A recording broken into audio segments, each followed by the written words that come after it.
अंधकार था, न सूर्य दिखाई देते थे न चंद्रमा, अन्य ग्रहों और नक्षत्रों का भी पता नहीं था, न दिन होता था न रात, अग्नि पृथ्वी वायु और जल की सत्ता भी नहीं थी। उस समय तत् सद ब्रह्म, इस श्रुति में जो सत्य सुना जाता है एकमात्र वही शेष था। ये देखिएगा 100 पृष्ठ पे, 100 पृष्ठ पे, जिस परब्रह्म के बारे में, अब ध्यान से सुनना, अब ये परब्रह्म बोलते हैं, कहीं इसी को ब्रह्म बोलते हैं, इसका निर्णय ये दास करेगा। जिस परब्रह्म के विषय में ज्ञान और अज्ञान से पूर्ण उक्तियों द्वारा इस प्रकार विकल्प किए जाते हैं, उसने कुछ काल के बाद द्वितीय की इच्छा प्रकट की, उसके भीतर एक से अनेक होने का संकल्प उदित हुआ। तब उस निराकार परमात्मा ने अपनी लीला शक्ति से अपने लिए एक मूर्ति की कल्पना की। वो साकार कौन हुआ? जो मूर्ति रहित परम ब्रह्म है, जो मूर्ति रहित परम ब्रह्म है, मूर्ति रहित परम ब्रह्म, उसकी मूर्ति, ये देखना, उसकी मूर्ति कौन है? अचिंताकार, यानी भगवान सदाशिव है। ये सदाशिव कौन है? ये काल है। इसी में दिखाऊंगा आपको, ये काल है। अर्वाचीन और प्राचीन विद्वान उन्हीं को ईश्वर कहते हैं। उस समय एकाकी रहकर स्वेच्छानुसार विहार करने वाले उन सदाशिव ने अपने विग्रह से स्वयं ही एक स्वरूप भूता शक्ति की सृष्टि की, जो उनके अपने श्रीअंग से कभी अलग होने वाली नहीं थी। ये दुर्गा उत्पन्न हुई। उस पराशक्ति को प्रधान प्रकृति, पुण्यात्मा, ये प्रकृति शब्द और प्रधान याद रखना, ये आपको पवित्र गीता जी में काम आओगा। गीता जी में प्रधान और प्रकृति दुर्गा के बारे में लिखा है, क्योंकि वो कोड वर्ड है। उस पराशक्ति को प्रधान प्रकृति गुणवत्ती माया बुद्धि तत्व की जन्य विकार रहित बताया गया। वह शक्ति अंबिका कही गई। उसी को प्रकृति, फिर देखना जोर देकर लिखा है, प्रकृति सर्वेश्वरी और त्रिदेव जननी, ब्रह्मा विष्णु महेश तीनों देवताओं के उत्पन्न करने वाली इनकी मां नित्या और मूल कारण भी कहते हैं। सदाशिव द्वारा प्रकट की गई उस शक्ति की 8 भुजाएं हैं। आगे देखो, नाना प्रकार के आभूषण उसके, दुर्गा के, उसके श्रीअंगों की शोभा बढ़ाते हैं। वह देवी नाना प्रकार की गतियों से संपन्न है और अनेक प्रकार के अस्त्र शस्त्र धारण करती है। ये दुर्गा की तरफ संकेत है। एकाकिनी होकर वह माया संयोग वसात अनेक हो जाती है, यानी वही सावित्री और पार्वती और लक्ष्मी रूप धारण करती है। वे जो सदाशिव हैं उन्हें परम पुरुष ईश्वर शिव शंभु और महेश्वर कहते हैं। आगे देखो, अब 101 पृष्ठ पे रुद्र संहिता। वे अपने सारे अंगों पर अंग रमाए रहते हैं। अब यहां देखो, उन काल रूपी ब्रह्म ने, अब यहां इसको उस भगवान सदाशिव कहा है, इसको यही बोला है कि वे अपने सारे अंगों पर बसम रमाए रहते हैं। उन काल रूपी ब्रह्म ने, सदाशिव कहो चाहे काल ब्रह्म बोलो इसको, एक ही समय शक्ति के नाथ ने ये साथ है, दुर्गा को साथ लेकर शिवलोक नामक अक्षेत्र का निर्माण किया था। उस उत्तम अक्षेत्र को काशी कहते हैं। वह परम निर्वाण का या मोक्षदायक स्थान है जो सबके ऊपर विराजमान है। वे प्रिया प्रियतम शक्ति और शिव जो परमानंद स्वरूप हैं। प्रियतम रूप, प्रिया और प्रियतम यानी पति पत्नी रूप में शक्ति और शिव, दुर्गा और ये काल, सदाशिव काल ब्रह्म। उस क्योंकि इसको काल रूपी ब्रह्म भी कहा है, काल रूपी ब्रह्म कहो चाहे ब्रह्म को,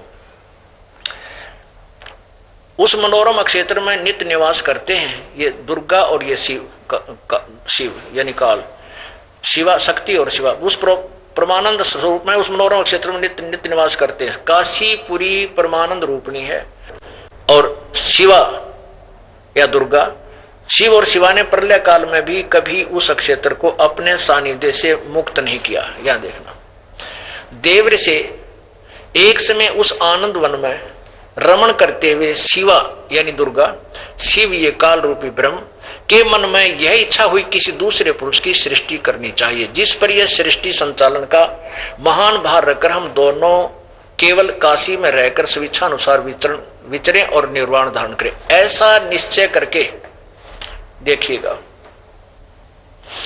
ऐसा निश्चय करके शक्ति सहित यानी दुर्गा को साथ लेके सर्वे व्यापी परमेश्वर शिव ने अपने वाम भाग के 10वें अंग पर मस्त अमृत मल दिया। फिर तो वहां से एक पुरुष प्रकट हुआ, यानी पति पत्नी व्यवहार किया काल और दुर्गा ने, सदाशिव और इस दुर्गा ने।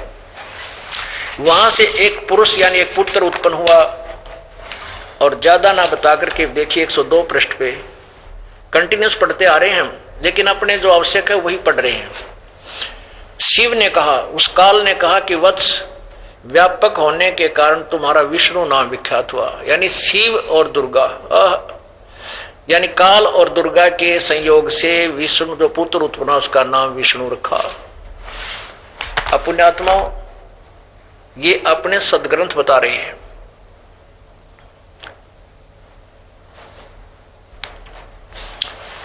अब ये देखिएगा 103 पृष्ठ पे, ये तो विष्णु की उत्पत्ति आपने पढ़ा। अब देखिएगा ब्रह्मा जी कहते हैं देव से, यही अपना वर्णन करते आ रहे हैं। तत्पश्चात यानी विष्णु की उत्पत्ति के पश्चात कल्याणकारी परमेश्वर सांब सदाशिव ने पूर्वोत्पर्तन करके यानी दुर्गा और काल के संयोग से मुझे अपने दाहिने अंग से उत्पन्न किया। उन महेश्वर ने मुझे तुरंत ही अपनी माया से मोहित करके नारायण देव की नाभि में डाल दिया और लीला पूर्वक मुझे वहां से प्रकट किया। इस प्रकार उस कमल के से पुत्र के रूप में मुझ हिरण्यागर्भ का जन्म हुआ। अब देखो क्या बोलता है ब्रह्मा जी, मैंने उस कमल के सिवा दूसरे किसी को अपने शरीर का जनक या पिता न जाना। मैं कौन हूं, कहां से आया हूं और मेरा क्या कार्य क्या है, मैं किसका पुत्र होकर उत्पन्न हुआ हूं, किसने इसमें मेरा निर्माण किया है। अब पुण्यात्माओं, ये अपने सदग्रंथ दास केवल आपके रूबरू कर रहा है, अपनी तरफ से कोई मिक्स नहीं कर रहा शब्द एक भी, और ना ही करूंगा पूरे प्रवचन में।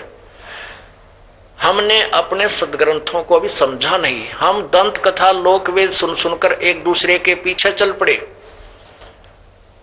अब हम शिक्षित हैं, हमें कल्याण करवाना है, तो अपने सदग्रंथों को पुनर्देखना होगा, विचार करना होगा उन्हीं के ऊपर। अब यहां देखो, इस काल और दुर्गा, प्रकृति दुर्गा कहो, इसको देवी कहो, इन दोनों के संयोग से विष्णु जी की उत्पत्ति ही इनका बेटा है। और भगवान काल सदाशिव कहता पुत्र तेरा नाम विष्णु रख दिया, तेरा विष्णु नाम विख्यात होगा। ब्रह्मा जी आगे बता रहे हैं कि फिर मेरे को उत्पन्न किया, इसी प्रकार उन दोनों ने अपने संयोग से जैसे विष्णु उत्पन्न किया था। अब तीसरा कौन है, अब दो हो गए। अब यहां अनुवाद करता थोड़ा विचलित हो गया, क्योंकि मूल संस्कृत भी मेरे पास उपलब्ध है इस दास के पास, वो भी आपके रूबरू कराएंगे। तो यहां पर सदाशिव से विष्णु और श्री विष्णु श्री ब्रह्मा जी का तो बता दिया कि इससे उत्पन्न हुए, इन दोनों से। ये समझते रहे कि शिव से उत्पन्न हुआ जो तमोगुण भगवान है, नहीं, ये तमोगुणी भगवान और ये तीनों रजगुण ब्रह्मा सतगुण विष्णु तमोगुण शिव जी, ये काल रूपी ब्रह्म के पुत्र हैं और दुर्गा इनकी मां है। आगे देखिएगा 110 पृष्ठ पे, ये 9वां अध्याय है रुद्र संहिता का। ये देखिए इसके लास्ट में सिर्फ इतना ही लेंगे, ये 9वां अध्याय। इस प्रकार ब्रह्मा विष्णु और रुद्र इन तीन देवताओं में गुण है, परंतु